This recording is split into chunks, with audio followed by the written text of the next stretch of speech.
Umaga po sa lahat. Ang pagpapala nawa ng ating Panginoon ay sumasa ating lahat. Isang maganda, mapagpala, mapagbiyaya at makadiyos po na umaga sa bawat isa. Dito na po tayo mga kaibigan, dito sa mga awit 68. Pambansang awit ng pagtatagumpay. Awit na kata ni David upang awitin ng punong mang-aawit.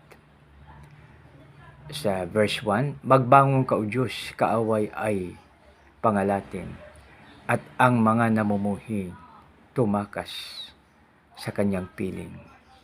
Purihin nawa ang Diyos sa pagbasa ng kanyang salita. Tayo manalangin. Panginoon, maraming salamat po sa iyong pagbantay sa aming gabi na ikaw ay hindi naidlip at hindi natutulog, O Lord. Maraming salamat, Panginoon, sa pangalan ni Jesus na aming Panginoon tagapagligtas. At tayo magsabi ng Amen and Amen.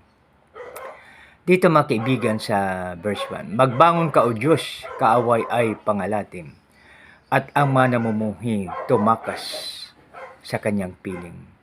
Kung paanong yaong usok tinangay noong hangin, gayon sila itataboy, gayon sila papaalisin.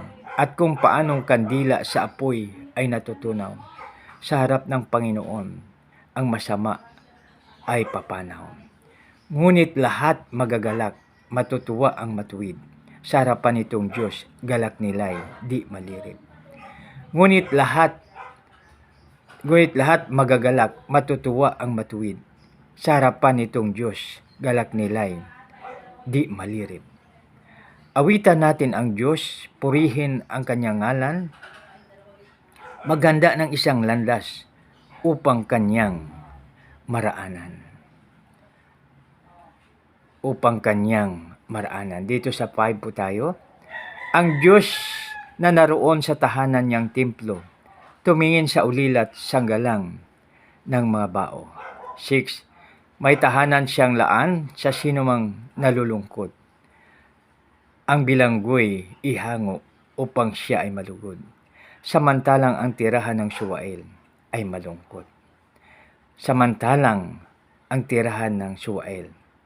ay malungkot.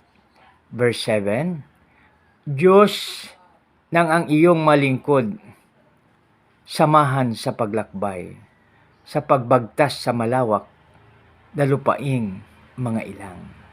Sa 8, ang lupa ay nayayanig, bumubuhos, pati ulan. Ganito ang nangyari kapag sila'y dumaratan.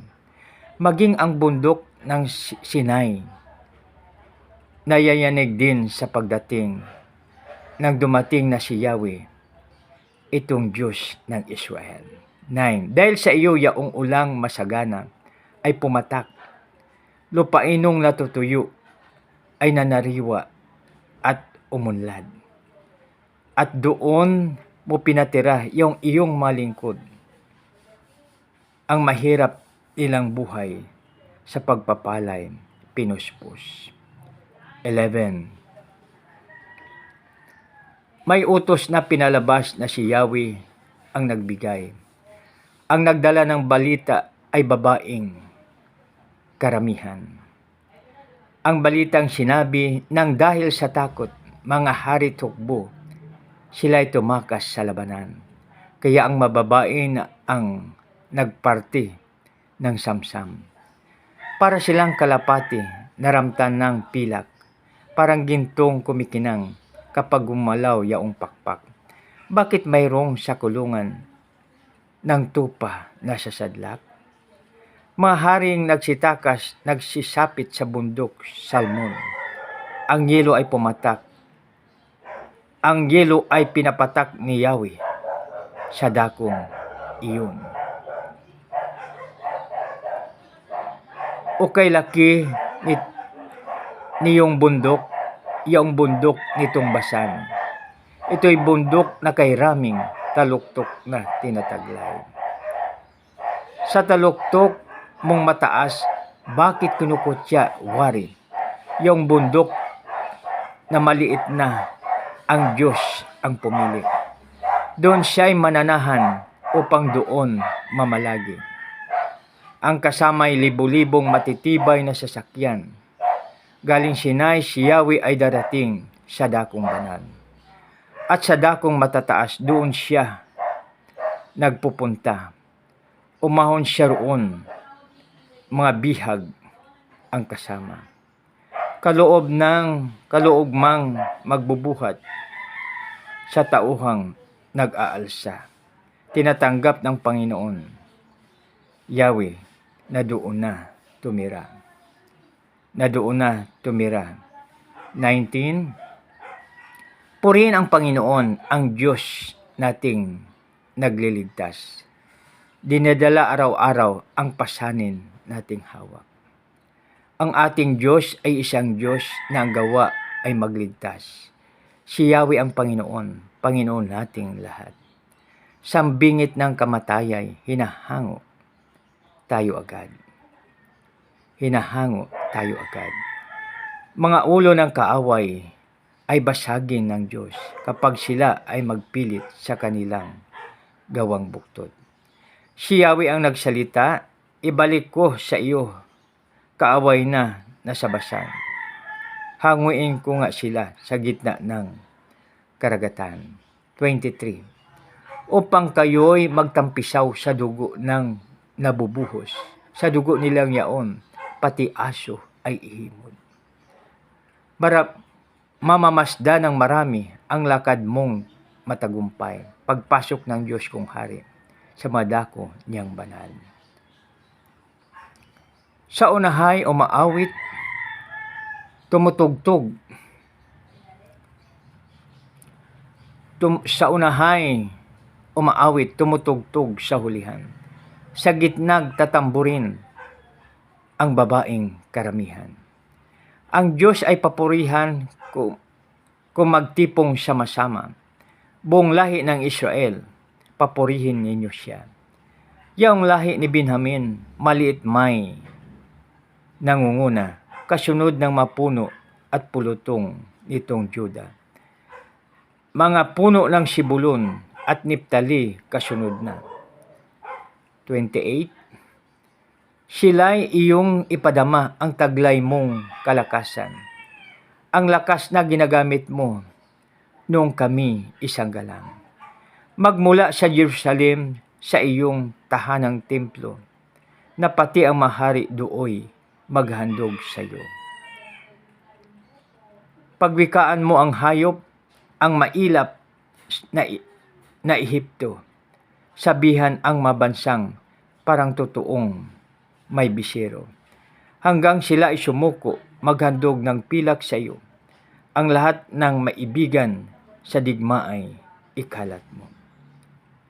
31, ito po yung 31. Mula noon sa Ehipto, mga sugo ay darating. Mga sugo ay darating. Ang Ethiopia ay daupalad na sa Diyos dadalangin.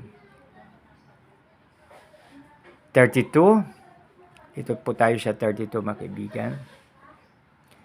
Umawit sa Panginoon ang lahat ng kaharian. Awitan ang pagpupurit, si Yahweh ay papurihan. So dito mga kaibigan, dito sa 32. So isang magandang gawain po natin ay sa pagising pa lang natin sa umaga, aawit na tayo sa ating Panginoon, purihin natin siya. No? So dito may isang line na purihin natin ang Diyos na dakila. So mga kaibigan, no, napakaganda na isama po natin sa ating mga daily routine. No? Napagising po natin sa umaga bago po tayo gawa ng kung ano pa mang bagay. Unahin natin ang ating Panginoon. No? Sa Matthew 6:33, seek ye first the kingdom of God and His righteousness, and all these things shall be added unto you. No? So dito, umawit sa Panginoon ang lahat ng kaharian. Awitin ang pagpupurit, si Yahweh ay papurihan. No? So, ito po mga kaibigan sa 32. No? Ito ay napakaganda na isama natin sa ating daily routine. So, kahit isang awit lang sa umaga. No? So, mayroong isang tao na sabi niya, wala na akong time mag-pray dahil busy siya. No? So, but sabi niya, nagpe-pray daw siya habang naglalakad papunta sa opisina. So maganda rin mga kaibigan, habang tayo naglalakad, pwede tayo magpuri sa Diyos, no? Pwede tayo mag-awit, no? Mag-awit tayo ng papuri, awit ng papasalamat, at awit ng pagsamba, no? So yun po ang gagawin natin. Umawit sa Panginoon ang lahat ng karian. Awitin ang pagpupuri, si Yahweh ay papurihan. Purihin ang naglalakbay sa matandang kalangitan. Mula nooy marinig ang malakas mong sigaw. Ipahayag ng bala na taglay niyang kalakasan. Siya'y hari ng Israel, maghari siyang tunay. Yung taglay niyang lakas ay buhat sa kalangitan. So dito mga kaibigan, so ang ating lakas ay mula kay Lord. So kaya napakaganda na sa paggising po natin sa umaga. Paggising po natin sa umaga mga kaibigan, tayo na po ay awitan natin ang ating Panginoon ng papuri, pasasalamat at pagsamba. At dito mga kaibigan, napakaganda rin po pag ating isama ang Psalms 19:14, no? Na nakalagay na, let the words of my mouth and the meditation of my heart be acceptable to you, my strength and my redeemer. So dito sa umaga pa lang, maliban tayo na nagpuri, di ba, nag-awit po tayo sa Panginoon, no? Awit ng papasalamat, awit ng pagsamba, awit na papuri. Then after that, ating i-meditate o kaya sambitin po natin ang Psalms 19:14. No? So dito, ating sinasabi na, Lord, tulungan mo po ako na lahat ko pong sasabihin ay kaaya-aya sa iyo, katanggap-tanggap sa iyo. Aking sasabihin at pagbulay-bulay ng aking puso ay katanggap-tanggap sa iyo, aking Panginoon at aking manunubos. So, dito mga kaibigan, dito pa lang ay ina-acknowledge na natin na siyang ating Savior at siyang ating lakas. No? Na sa umaga, humingi tayo ng lakas para magampanan natin ang lahat natin na gawin. Lahat na ating gawain sa... Kaya napakaganda, di ba? No? Na ating gagawin po yan. So, napakaganda. So, dito sa isa pa, no, na hingi tayo kay Lord ng gabay, no. Hingi tayo kay Lord na hayaan po niya na gabayan tayo na ang landas na ating tatahakin ay gagabayan tayo, no. So, unang-una diyan sa Psalms 143 verse 8, let me hear your loving kindness this morning because I trust in you. No? So, Lord, tulungan mo po ako, parinig mo po sa akin ang iyong kagandahang loob. Iparanas mo po sa akin ang iyong kagandahang loob sa kinaumagahan. So, dahil ako'y nagtitiwala sa iyo. Lord, tulungan mo po ako na ang landas na aking tatahakin ay gabayan po ako. Dahil aking tinataas ang aking kaluluwa sa iyo. So dito pa lang sa umaga mga kaibigan, ibig sabihin po yan na tinataas na po natin ang ating lahat sa ating Panginoon. No? So yan. Iyang taglay niyang lakas ay buhat sa kalangitan. No? So ibig sabihin na source ng strength natin ay sa ating Panginoon. Ipahayag ng bala na taglay niyang kalakasan. Siya'y hari ng Israel, maghari siyang tunay. Yung taglay niyang lakas ay buhat sa kalangitan. Kahanga-hanga ang Diyos sa santuaryo niyang banal. Siya ang Diyos ng Israel, nasa tanay nagbibigay sa kapangyarihan at lakas sa kanilang kailangan. Ang Diyos ay papurihan. So dito ang pinaka-last line ng Psalm 68 ay ang Diyos ay papurihan. So dito mga kaibigan, napakaganda na huwag nating kalimutan sa araw-araw na purihin ang ating Panginoon. So yan, no? So ang iba, no, mayroong story ang isang obispo, sabi niya, Ang kanyang tita daw ay habang naglalaba, umaawit ng mga papuri sa Panginoon. Tapos minsan napupuspos ng banal na espiritu. No? So, yun. No? So, ibig sabihin, makibigan, na kahit siya ay naglalaba, ang isa isip niya pa rin ay sa ating Panginoon. Pinupuri niyang ating Panginoon.